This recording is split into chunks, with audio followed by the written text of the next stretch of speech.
Okay, hello.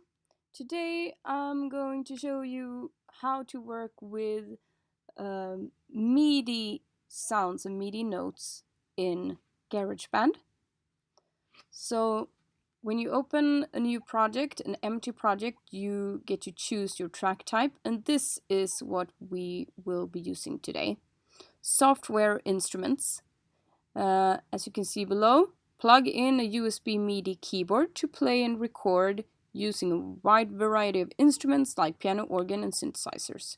Okay, so this type of sound is called MIDI. So I want to create that, and for some reason, GarageBand automatically chooses classic electric piano as a default sound. But I want to change that here. So I go to this little symbol here, up here. It says library. And you can choose what kind of sound you want. Just a normal piano. Or maybe you want some kind of synthesizer here. Lots of effects and stuff.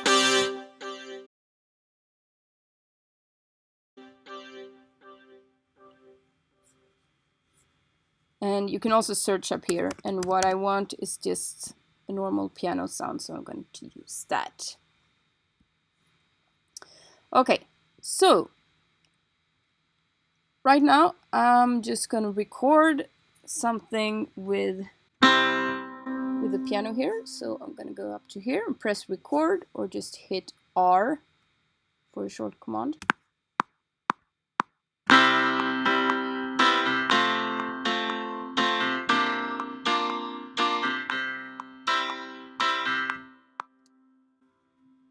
Okay. And now, if I double click this region that I just played here, I get all of the notes that I played, and I can see what note. Also, I can see what note I'm playing. And the first thing I realize here is that this note here is not supposed to be there. I just hit the wrong key. So I'll mark that and press backspace, and I'll take it away. The notes here, they can be made shorter, they can be made long, they can be made longer. You can also shift. Okay. And another function here, let's say I missed something up here. If you press command, you see that your cursor becomes a pen. And if I click on the pen, I will just paint in, write in a MIDI note. Okay. And another thing I want to show you is if you copy all of your notes, you can do it like this, just with your cursor,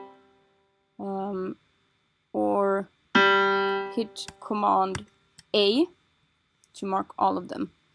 And GarageBand has a very good function here called quantize.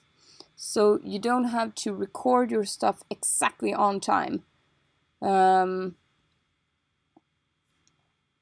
So let's say some of these are a little bit off time here, which they probably are.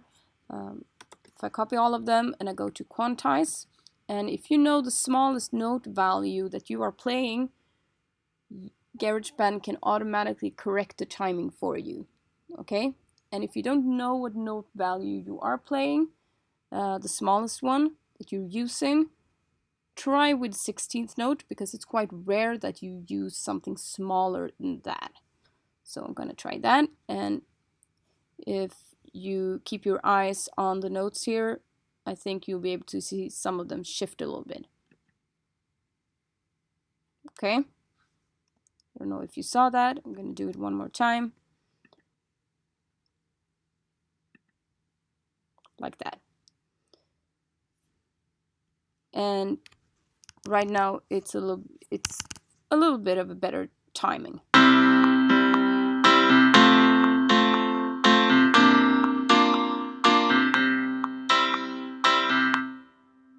Okay, so that's it. That's basically what you need to know in order to do this.